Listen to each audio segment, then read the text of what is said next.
Start with it.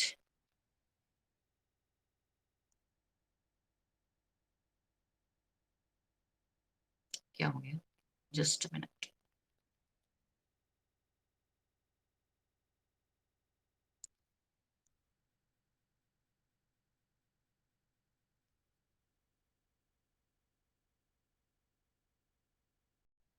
हाँ जी. Yes. चलिए बेटा, हम स्टार्ट कर रहे थे टूल्स ऑफ आरडीएनए टेक्नोलॉजी की. ऐसे कौन से टूल्स हैं जिसकी हेल्प से ही रिकॉम्बिनेंट डीएनए टेक्नोलॉजी परफॉर्म हो पाएगा, ये पूरा का पूरा प्रोसेस. बेसिकली 5 मेन टूल्स हैं इसमें. Most important tool is molecular scissors. Molecular scissors, क्या नेम है इनका? Molecular seizures. सीजर्स का क्या काम होता है? किसी भी चीज को कट करना, काटना.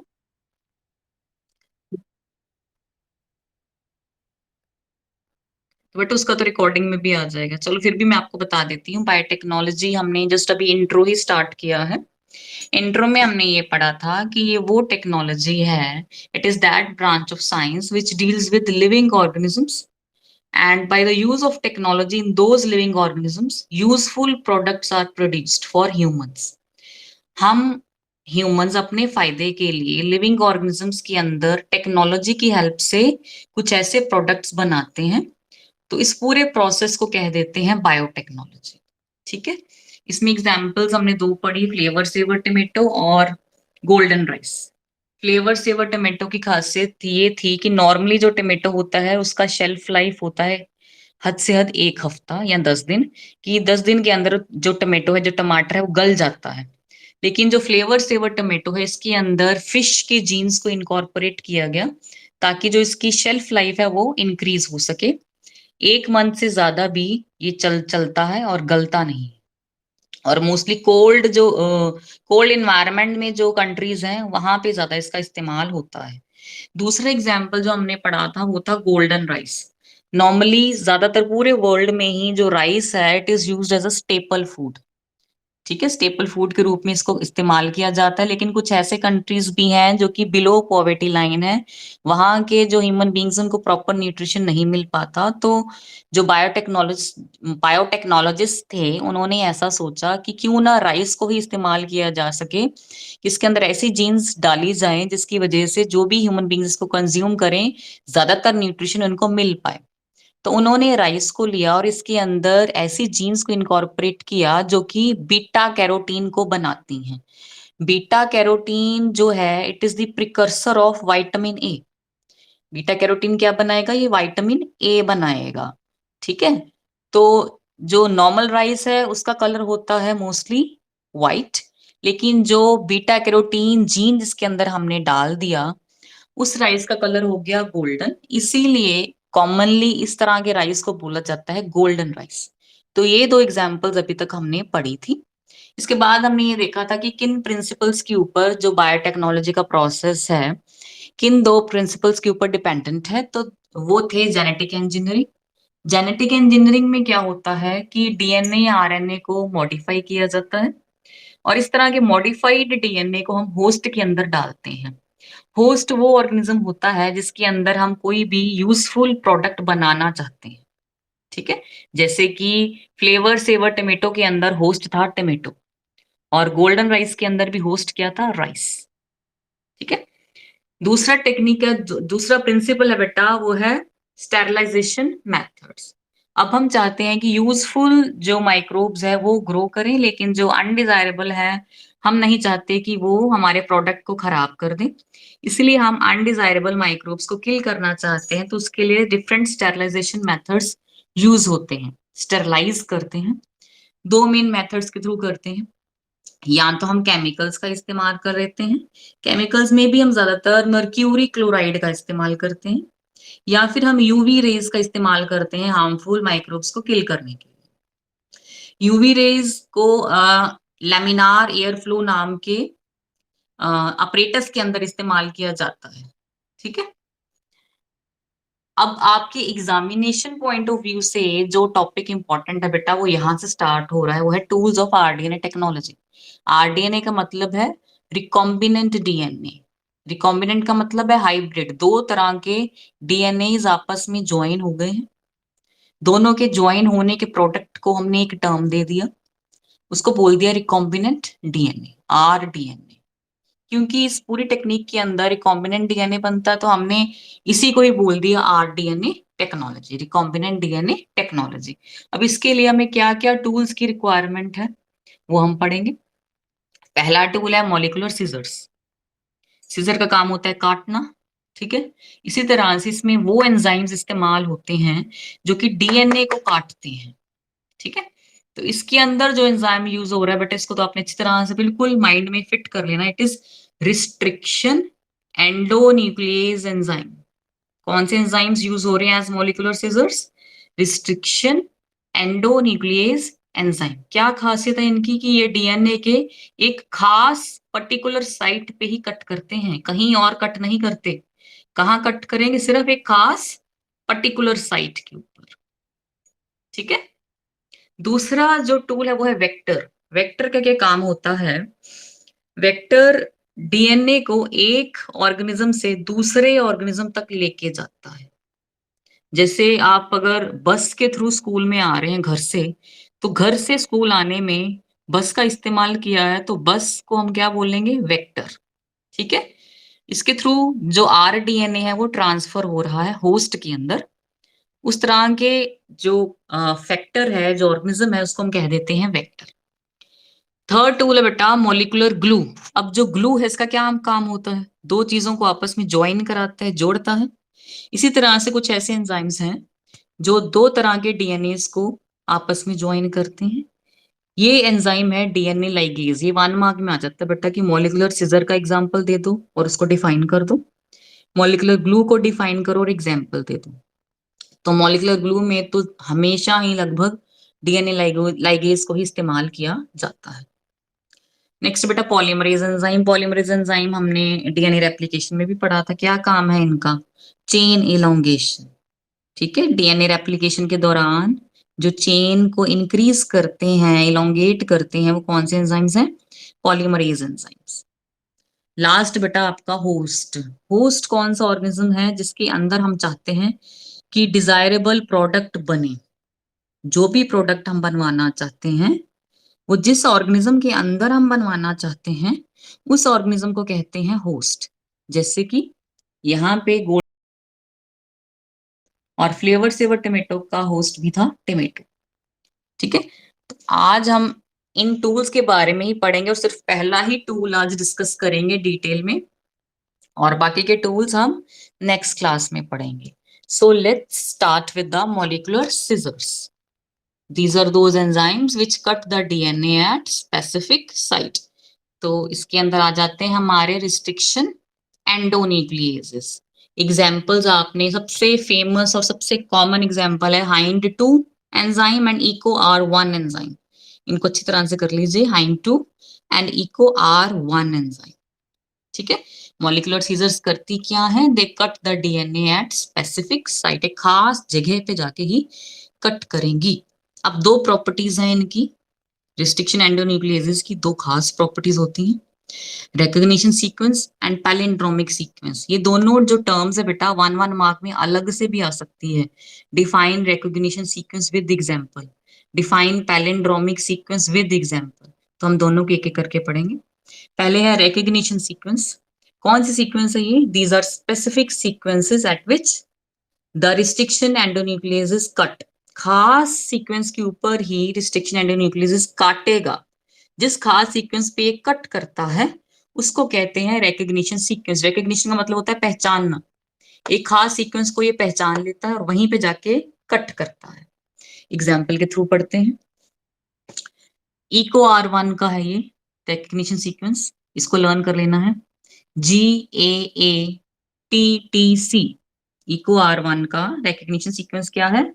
GAATTC। दो स्ट्रैंड्स हैं डीएनए के, इस स्टैंड में भी ऐसे है GAATTC, GAATTC। Complementary base pairing है इसलिए इस तरह से दिखाया गया है। रिकॉग्निशन सीक्वेंस इसकी कौन सी है? जी और ए के बीच में ये काटता है। कहाँ काटेगा? जी और ए के बीच में। यहाँ पे भी देखिए जी और ए के बीच में काट रहा है, इधर भी जी और ए के बीच में ही काटेगा। जो EcoR1 है हमेशा G और A के बीच में काटेगा। क्यों? बिकॉज ये इसका रिकग्निशन सीक्वेंस है, ये फिक्स्ड है। ठीक है, these are those specific sequences at which the restriction endonuclease is cut at the DNA। ठीक है, EcoR1 का कौन सा, ये तो लर्न ही कर लीजिए, एग्जाम में भी आता है ये। गाटक करके हम कह देते हैं इसके, गाटक GAATTC को गाटक कह देते हैं, और G और A के बीच में ये कट करता है। दूसरा टर्म बेटा पैलेंड्रोमिक सीक्वेंस। पैलेंड्रोमिक सीक्वेंस, ये कैसी सीक्वेंसेस हैं? These are those sequences which read same base pairs on both the DNA strands.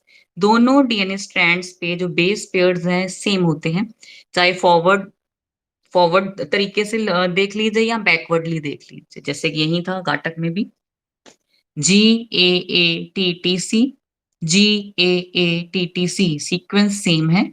ठीक है, इसी तरह से दूसरी एग्जांपल है मलयालम, MALAYALAM, फॉरवर्ड तरीके से सेम, बैकवर्ड देखें तो MALAYALAM सेम, फॉरवर्ड भी पढ़े तब भी सेम, बैकवर्ड तरीके से पढ़े तब भी सेम। जैसे कि यहाँ पे गाटक GAATTC, इधर से देखेंगे तो GAATTC। ठीक है, तो रिकॉग्निशन सीक्वेंसेस वो सीक्वेंसेस थी, ये खास तरह की स्पेसिफिक सीक्वेंस है जहां पे रिस्ट्रिक्शन एंडोन्यूक्लियस कट करता है, और पैलेंड्रोमिक सीक्वेंस वो सीक्वेंस है जो कि फॉरवर्ड और बैकवर्ड दोनों स्ट्रैंड्स में, अगर ज्यादातर तो आपका जो डेफिनेशन ये सही रहेगा कि दोनों स्ट्रैंड्स पे ये सेम रीड करता है। जैसे कि गाटक के केस में था, पहले स्ट्रैंड में भी GAATTC और दूसरे स्ट्रैंड में भी GAATTC सेम रीड करता है। ठीक है, तो ये दोनों चीजों को आपने अच्छी तरह से लर्न कर लेना है। नेक्स्ट बेटा mechanism of action of endonuclease, ये 3 नंबर में आता है, सीधा डायरेक्ट क्वेश्चन आता है इसमें। Describe the mechanism of action of restriction endonuclease, कैसे काम करता है, क्या करता है, कैसे कट कर देता है, उस पूरा प्रोसेस क्या है, ये 3 मार्क्स में आएगा और डायग्राम्स के साथ आएगा। हाँ जी, होता क्या है इसमें कि जो हमारा रिस्ट्रिक्शन एंडोन्यूक्लियस है, जितना भी डीएनए उपलब्ध है, सभी सारे डीएनए को सबसे पहले तो इंस्पेक्ट करेगा, पूरी इंस्पेक्शन करके आएगा डीएनए की। क्यों इंस्पेक्शन कर रहा है? ये ढूंढ रहा है कि रिकॉग्निशन सीक्वेंस कहाँ है। ठीक है, क्यों इंस्पेक्शन कर रहा है? So as to find out the recognition sequence. तो सबसे पहला काम है, it inspects the entire DNA segment. Why? To find the recognition sequence. Recognition sequence किसके ऊपर होगी? प्रेजेंट ऑन द पैलेंड्रोम, जैसे कि यहाँ पे था गाटक, गाटक ये पैलिंड्रोम है, इसी के ऊपर ही है रिकॉग्निशन सीक्वेंस जी और ए के बीच में, जी और ए के बीच में। ठीक है, it inspects the entire DNA to find the recognition sequence present on the palindrome. ठीक है, जब इसने ढूंढ ली कि रिकॉग्निशन सीक्वेंस कहाँ है, तो उस रिकॉग्निशन सीक्वेंस पे जाके ये कट करेगा। जैसे कि जो EcoR1 था, ये जी और ए के बीच में कट करता है, तो वहां पे जाके ये कट कर देगा। कट जब ये करेगा तो स्टिकी एंड्स प्रोड्यूस होंगे। स्टिकी एंड्स कैसे होंगे? यहाँ पे इसके बीच में इसने काट दिया, यहाँ इसके बीच में काट दिया, तो जो ये एंड्स हैं ये बिखर जाते हैं। अभी मैं आपको पिक की हेल्प से भी दिखाऊंगी कैसे नजर आते हैं। ठीक है, स्टिकी एंड्स बन जाते हैं एक दूसरे से सेपरेट होने के बाद। जब स्टिकी एंड्स बनते हैं तो वेक्टर डीएनए जो है उसको भी ये रिस्ट्रिक्शन एंडोन्यूक्लियस काटता है, उसमें भी स्टिकी एंड्स बनाता है सेम प्रोसेस फॉलो करके। ठीक है, वेक्टर डीएनए को भी इंस्पेक्ट करेगा, उसमें भी पैलिंड्रोम को ढूंढेगा, पैलिंड्रोम के अंदर फिर ये रिकॉग्निशन सीक्वेंस को ढूंढेगा कि कहाँ मैंने काटना है। रिकॉग्निशन सीक्वेंस को ढूंढने के बाद ये वहां जाके कट कर देगा। जब ये उसको काटेगा तो उसके भी ओवर हैंगिंग सेगमेंट्स बन जाते हैं। कट करने के बाद जो सेगमेंट्स बनते हैं उनको हम कहते हैं स्टिकी एंड्स। होस्ट डीएनए के भी स्टिकी एंड्स बन गए, वेक्टर डीएनए के भी स्टिकी एंड्स बन गए, दोनों को आपस में ज्वाइन करवाता है डीएनए लाइगेज, मोलिकुलर ग्लू। ठीक है, वेक्टर डीएनए के भी स्टिकी एंड बन गए, जिस डीएनए को हम चाहते थे कि वो होस्ट के अंदर जाए उसके भी स्टिकी एंड्स बन गए। दोनों को जोड़ने का काम करता है डीएनए लाइगेज। जुड़ने के बाद जब ये दोनों तरह के डीएनए आपस में जुड़ जाते हैं तो इस डीएनए को एक नाम दे दिया जाता है rDNA, रिकॉम्बिनेंट डीएनए, मतलब हाइब्रिड डीएनए। दो तरह के डीएनए आपस में ज्वाइंट हुए हैं, इसलिए इसको क्या नाम दे दिया? Recombinant DNA. ठीक है। और दोनों तरह के जो डीएनए हैं आपस में ज्वाइन कैसे होते हैं? अगेन चार्गफ का रूल फॉलो होता है, बाय कॉम्प्लीमेंट्री बेस पेयरिंग। ठीक है बेटा, एक बार दोबारा से रिवाइज करते हैं कि मैकेनिज्म ऑफ एक्शन क्या है एंडोन्यूक्लियस का।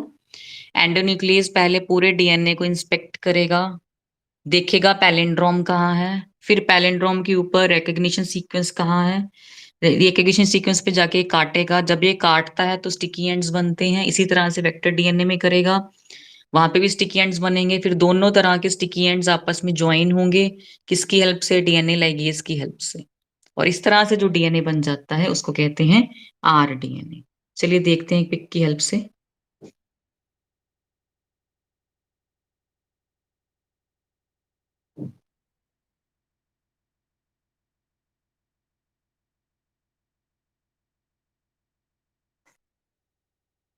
हाँ जी, यहाँ पे देखिए वेक्टर डीएनए है और फॉरेन डीएनए। फॉरेन डीएनए इसको कहते हैं जिसको हम होस्ट के अंदर डालना चाहते हैं। अब यहाँ पे जो रिस्ट्रिक्शन एंडोन्यूक्लियस है वो इको आर वन है। तो इको आर वन का जो पैलिंड्रोमिक सीक्वेंस होता है, मैंने अभी आपको बताया गाटक होता है, GAATTC। ठीक है, तो इसका रिकग्निशन सीक्वेंस कौन सा होता है? जी और ए के बीच में काटता है। यहाँ पे भी जी और ए के बीच में काटेगा। वेक्टर डीएनए में भी जी और ए के बीच में काट रहा है, फॉरेन डीएनए के में भी जी और ए के बीच में काट रहा है। इस तरह से स्टिकी एंड्स बन गए। इन स्टिकी एंड्स को आपस में ज्वाइन किया डीएनए लाइगेज ने। जब डीएनए लाइगेज ने दोनों को ज्वाइन कर दिया तो जो अल्टीमेट प्रोडक्ट हमारे पास बन के आया वो था rDNA, recombinant DNA, hybrid DNA. दो तरह के डीएनए का ये बना हुआ है, इसीलिए इसको कहते हैं रिकॉम्बिनेंट डीएनए। ठीक है, vector DNA, foreign DNA. Restriction enzyme हमने यूज किया इको आर वन, जिसने पूरा डीएनए इंस्पेक्ट किया और ढूंढा पैलिंड्रोम कहाँ है। पैलिंड्रोम था गाटक। फिर इसने पैलिंड्रोम के अंदर रिकग्निशन सीक्वेंस को ढूंढा। रिकग्निशन सीक्वेंस कहाँ थी इसकी? जी और ए के बीच में। जब इसने रिकग्निशन सीक्वेंस को ढूंढ लिया, फिर इसने उसके ऊपर काटा, कट किया तो स्टिकी एंड्स बन गए। स्टिकी एंड्स को आपस में ज्वाइन करवाया डीएनए लाइगेज ने, और उसके बाद जो प्रोडक्ट बना हमारे पास वो था रिकॉम्बिनेंट डीएनए। ठीक है बेटा, this was the mechanism of action of restriction endonuclease enzyme. चलिए अब हम पढ़ते हैं आगे naming of restriction endonuclease enzyme. जो रिस्ट्रिक्शन एंडोन्यूक्लियस एंजाइम है, इनका नाम किस मेथड के थ्रू रखा गया? जैसे अभी हमने पढ़ा eco R one restriction endonuclease enzyme के बारे में, इको आर वन के बारे में पढ़ा था। इसका नाम इको आर वन कैसे पड़ा वो हम पढ़ने जा रहे हैं। ये 2 मार्क्स में आता है बेटा, नेमिंग ऑफ रिस्ट्रिक्शन एंडोन्यूक्लियस। अच्छा, ये हमें किससे मिला? ये हमें मिला था ई कोलाई से। ई कोलाई का फुल नेम क्या है? चर्चिया कोलाई। स्ट्रेन था इसका RY और उस स्ट्रेन का नंबर था 13। ठीक है, जिस बैक्टीरिया से हमें ये मिला वो था E coli RY13। Escherichia is its genus, genus का नेम है एस्चर्चिया, स्पीशीज का नेम है कोलाए। स्ट्रेन का क्या नाम था? RY, और उस स्ट्रेन का नंबर क्या था? 13। तो इसी के बेसिस पे साइंटिस्ट ने इसका नाम किस तरह से लिया? जीनस का पहला लेटर ई, स्पीशीज के फर्स्ट 2 लेटर्स CO, स्ट्रेन का जो नेम है उसका पहला लेटर R, और स्ट्रेन का जो नंबर था उसका पहला 1। तो बन गया इको R1। ठीक है, ई कोलाई RY13 इसका ओवरऑल नेम है। इसको इतना बड़ा नेम हर जगह इस्तेमाल नहीं हो सकता, तो साइंटिस्ट ने इसका जो नेमिंग का प्रोसेस है वो छोटा कर दिया। नेमिंग के प्रोसेस को भी एक रूल्स के थ्रू किया। रूल्स क्या थे कि पहला जो लेटर है वो जीनस का पहला लेटर होगा, नेक्स्ट 2 जो लेटर्स हैं वो स्पीशीज के पहले 2 लेटर्स होंगे, उससे नेक्स्ट जो लेटर होगा वो स्ट्रेन का नेम होगा, और लास्ट में जो नंबर होगा वो स्ट्रेन के नंबर का पहला होगा। ठीक है, इको R1, एस्चर्चिया का E, कोलाए का CO, स्ट्रेन नेम RY का R और 13 का 1। और जो नंबर है उसका रूल था कि ये रोमन्स में लिखना है, न्यूमरल्स में नहीं लिखना, इस नंबर को रोमन्स में लिखना। इसीलिए जो 1 है इसको इस तरह से लिखा गया। ठीक है बेटा, आज हम जो लास्ट टॉपिक पढ़ने जा रहे हैं इस क्लास का वो है एग्रोस जेल इलेक्ट्रोफोरेसिस। हमारे पास डीएनए की सेगमेंट आ गई है। अब उस सेगमेंट को हमने एक दूसरे से कैसे अलग करना है, हालांकि हमने जब डीएनए फिंगरप्रिंटिंग का प्रोसेस किया था मैंने तब भी आपको पूरा ये प्रोसेस बताया हुआ है, ये जस्ट रिवीजन है। चैप्टर नंबर 6 में हम ऑलरेडी पढ़ चुके हैं एग्रोस जेल इलेक्ट्रोफोरेसिस के बारे में। एग्रोस जेल इलेक्ट्रोफोरेसिस में क्या किया जाता है, इसमें डीएनए के फ्रेगमेंट्स को सेपरेट किया जाता है। कैसे? By passing electric current of lower voltage को पास किया जाता है और डीएनए फ्रेगमेंट के साइज के बेसिस पे जो डीएनए हैं वो सेपरेट आउट हो जाते हैं।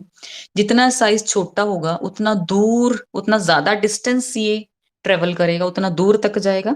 और जितना डीएनए फ्रेगमेंट का साइज बड़ा होगा उतना कम डिस्टेंस ये ट्रेवल कर पाएगा। ठीक है।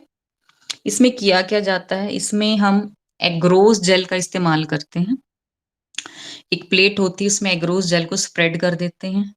फिर हम डीएनए को स्टेन करते हैं एक डाई के साथ। उस डाई का नाम है इथीडियम ब्रोमाइड। इथीडियम ब्रोमाइड के साथ इसको स्टेन करते हैं डीएनए को। स्टेन करने के बाद एग्रोस जेल में इसको इंजेक्ट कर देते हैं डाई को।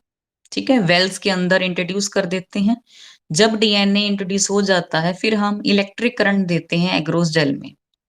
इलेक्ट्रिक करंट जब देंगे, क्योंकि हमें पता है डीएनए पे चार्ज कौन सा होता है, डीएनए पे नेगेटिव चार्ज होता है। ठीक है, ये हम ऑलरेडी पढ़ चुके हैं नेगेटिव चार्ज क्यों होता है। अब जो डीएनए खुद नेगेटिवली चार्ज है, ये किस किस इलेक्ट्रोड की तरफ जाएगा, जो पॉजिटिवली चार्ज है, मतलब एनोड्स की तरफ भागेगा। अच्छा, DNA moves towards the anode. फंडा वही है, जितना छोटा साइज उतना ये दूर तक जाएगा और जितना बड़ा साइज उतना ये कम दूरी तय करेगा। यूवी रेडिएशंस के अंदर जब हम देखेंगे तो हमें ब्राइट ऑरेंज कलर के बैंड्स नजर आएंगे। ठीक है, ये भी एग्जाम में 1 मार्क में आ जाता है कि एग्रोस जेल इलेक्ट्रोफोरेसिस में जो बैंड्स बनते हैं उनका कलर क्या होता है। उनका कलर क्या है? Bright orange colour. इसके बाद एक और स्टेप आता है, लास्ट स्टेप, जिसको हम कहते हैं एल्यूशन। एल्यूशन में कुछ नहीं है, इसमें हम क्या करते हैं, हम इसमें जो सेपरेट हुए पड़े बैंड हैं डीएनए के उनको कट कर लेते हैं, जेल से काट लेते हैं सेपरेटेड डीएनए के बैंड्स को।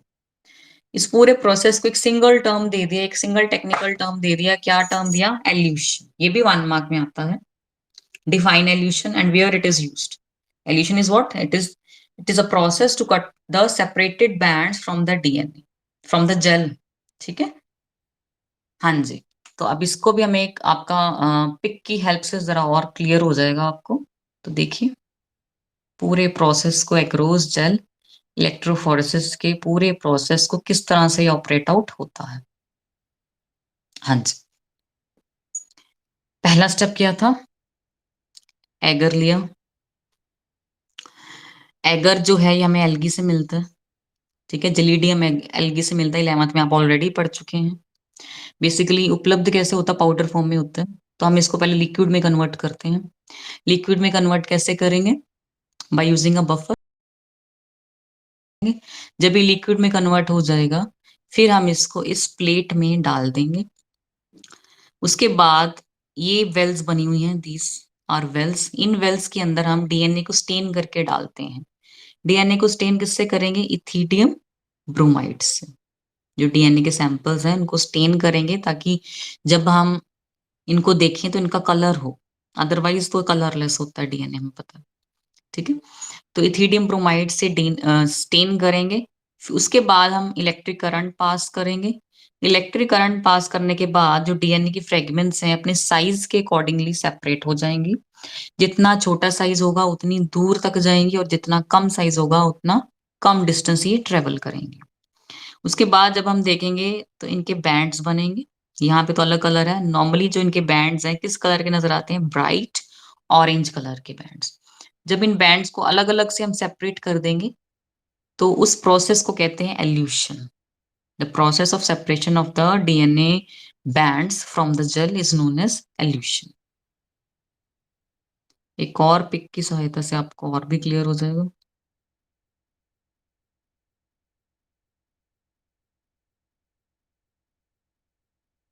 हाँ जी। आप चाहें तो ये सिंपल इस तरह का डायग्राम भी बना सकते हैं, पिछला भी। दोनों ही पिक्स मैं आपको सेंड कर दूंगी, ठीक है। प्लेट लिया, एग्रोस जेल डाला, इलेक्ट्रिक करंट दिया, देने पे नेगेटिव चार्ज है, भागेगा किसकी तरफ, पॉजिटिव चार्ज की तरफ, उसको कहते हैं एनोड, ठीक है।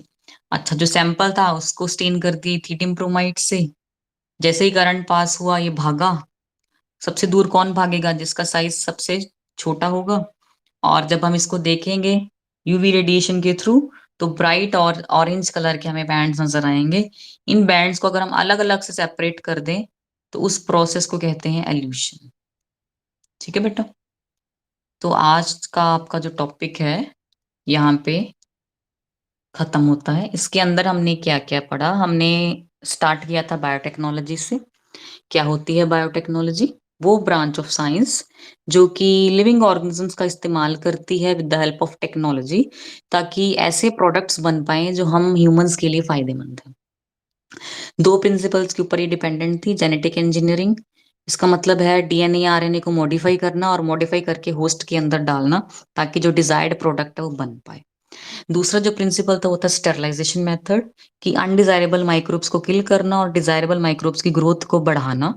तो इसमें भी दो मेथड्स का हम इस्तेमाल करते हैं। हम या तो केमिकल्स का इस्तेमाल करेंगे या फिर यूवी रेज का इस्तेमाल करेंगे अनडिजायरेबल माइक्रोब्स को किल करने के लिए।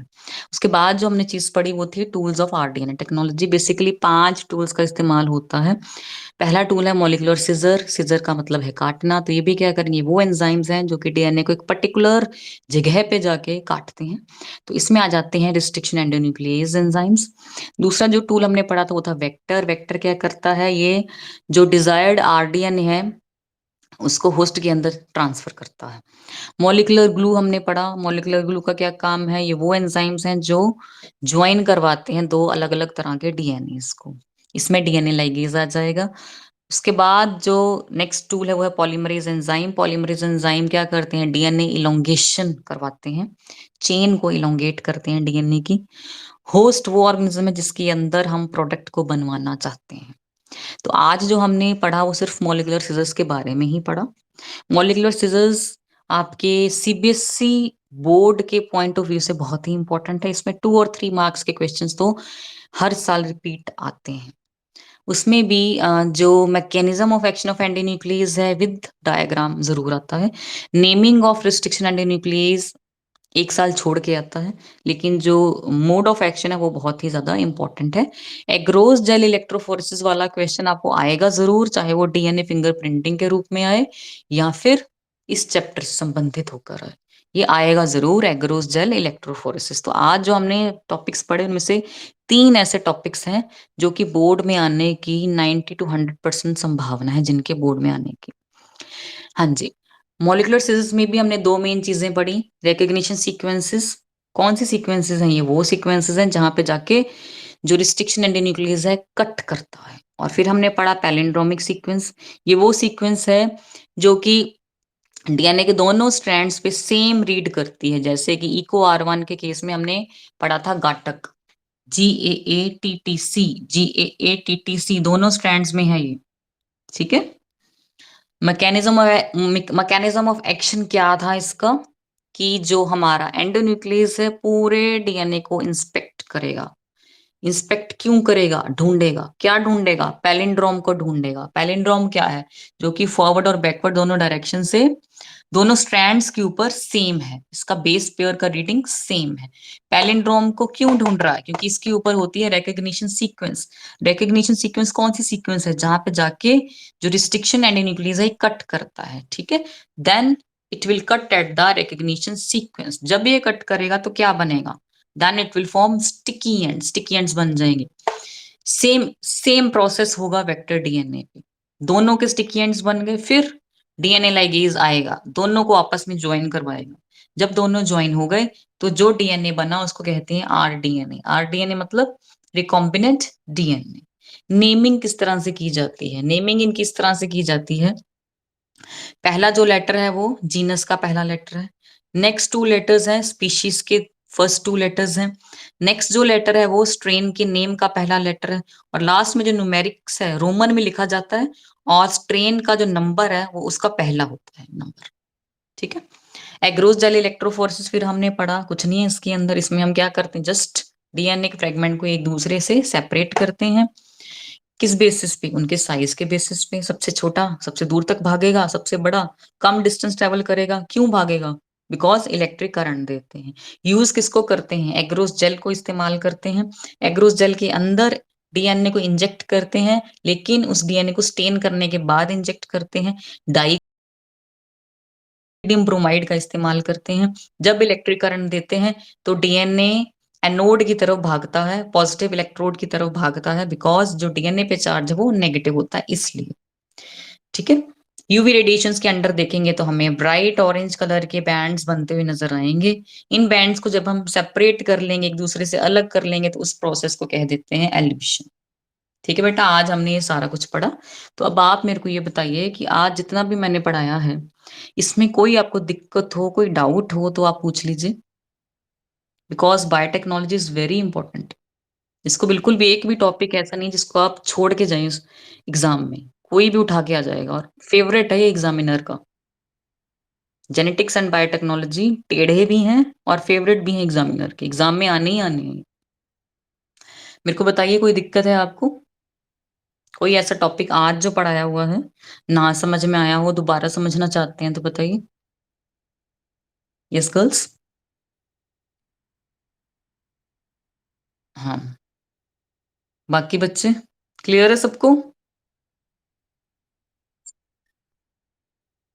चलिए ठीक है बेटा, फिर हम एग्जिट करते हैं, और मैं अभी आपको एक लिंक दूंगी और आपका यूटी स्टार्ट हो जाएगा। उस लिंक पे जाके आपने क्वेश्चन पेपर देख लेना है, ठीक है, और उसके आंसर्स करके पिक को अपलोड कर देना है, उसी लिंक पे सबमिट कर देना है, ठीक है।